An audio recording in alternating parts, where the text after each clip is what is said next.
most powerful confederation in world football decide the World Cup itself wasn't worth attending? Let me walk you through it, because it's somehow even worse than it sounds. On Tuesday, Infantino unveiled a plan. Not a whisper, not a leak, a formal proposal.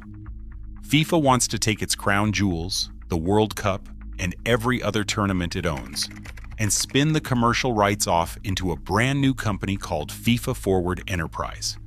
And then it wants to sell a chunk of that company, roughly 20%, to private investors, in a deal valued at around $20 billion.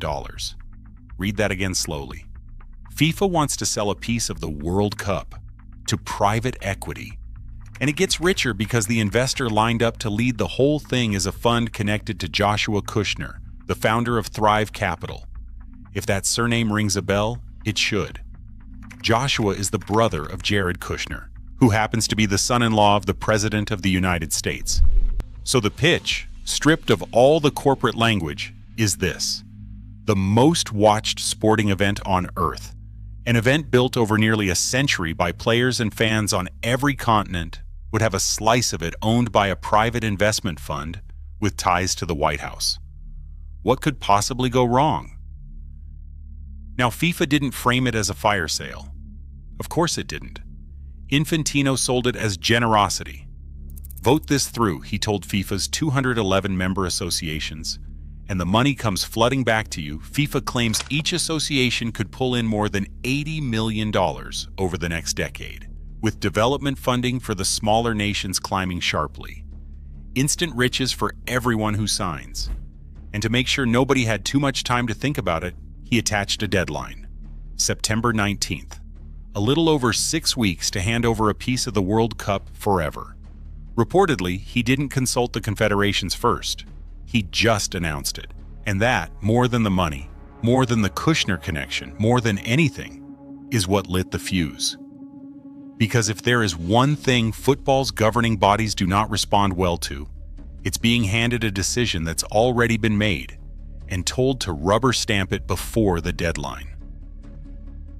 UEFA moved first, and UEFA moved hard. On Thursday, European football's governing body called an emergency virtual meeting of all 55 of its member associations. Sources say more than 50 of them took the floor, and by the end of it, the vote was unanimous. They would boycott not just the 2030 World Cup, but every FIFA competition, for as long as this proposal stays alive, and they demanded not just that it be dropped, but that FIFA promise, in binding terms, to never open its competitions to private ownership again. The World Cup cannot be treated as an investment product, UEFA said in its statement. And there it is. That's the whole fight in one sentence.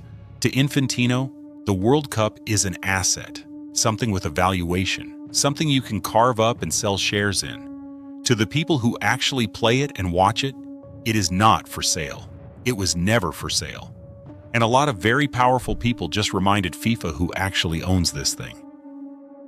Think about what a European boycott actually means, because it's not symbolic. Strip Spain, France, England, Germany, Italy, Portugal, the Netherlands, Croatia, and 50 more nations out of a World Cup, and you don't have a diminished tournament. You have a different, lesser event wearing the World Cup's name.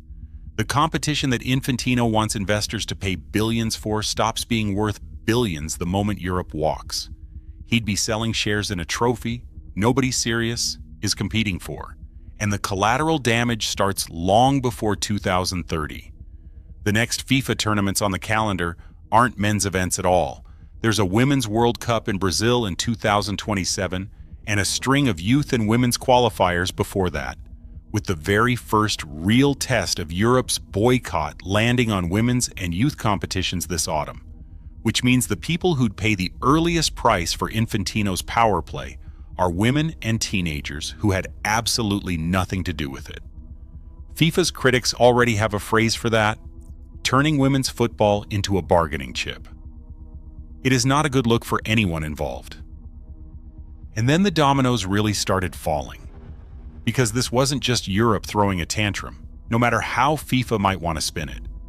CONCACAF, the confederation covering North and Central America and the Caribbean, 41 members, including the co-hosts of the World Cup being played right now, the United States, Canada, and Mexico, held its own emergency meeting and rejected the plan outright. They didn't announce a boycott, but they tore into the process. The lack of due process, the artificially short deadline, the total absence of proper governance. The U.S. Soccer Federation publicly lined up behind them. Then Asia followed. The AFC, 47 members, a group that has historically been a reliable bedrock of support for Infantino, released its own statement standing in solidarity with UEFA and CONCACAF and demanding an urgent review of how FIFA even makes decisions like this. Do the math on that. 55 European associations, 41 from CONCACAF, 47 from Asia. That's 143 of FIFA's 211 members now standing against the plan. And Infantino needs a majority to pass it. The proposal isn't on life support. On the numbers, it's already in the ground. Then came the resignations. Carlos Cordero, a senior advisor to Infantino and FIFA's own representative on the White House task force for the 2026 World Cup, stepped down in protest and called on other senior staff to speak out too. And suddenly there's open talk of something that would have been unthinkable a week ago. A genuine challenger emerging against Infantino at next spring's FIFA presidential election, a race everyone assumed he'd walk unopposed. And if this all feels a little familiar, that's because it is.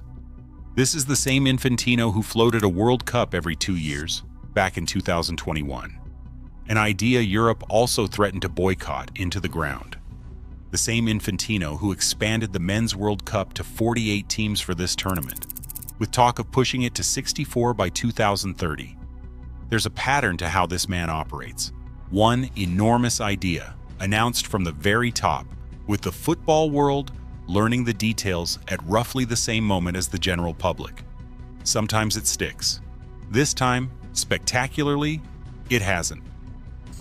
Now let's take this seriously for a second and give FIFA its fair hearing, because a channel that only ever shouts isn't worth watching. FIFA's argument is not completely hollow. The organization insists the money raised would be reinvested into the game, that it would supercharge development funding for the smaller, poorer federations who genuinely need it, the ones without a Premier League or a La Liga bankrolling them. Infantino called it a proposal, an offer, not an obligation. FIFA pushed back on the framing entirely, insisting nobody is selling football. And in fairness, private capital flooding into sport is not some unheard of horror. It has already reshaped leagues and clubs across the world, and plenty of that money has built good things. You could even push the point further and say the outrage is a touch convenient, because Europe's wealthiest federations, the ones who already control the lion's share of the game's money, are not exactly neutral defenders of the little guy when their own influence is the thing under threat.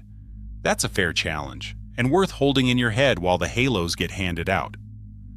So here's the honest version.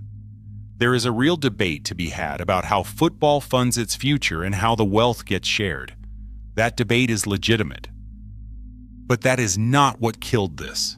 What killed this is that FIFA is sitting on record reserves after the most profitable World Cup in the sport's history, and still went looking to mortgage the crown jewels.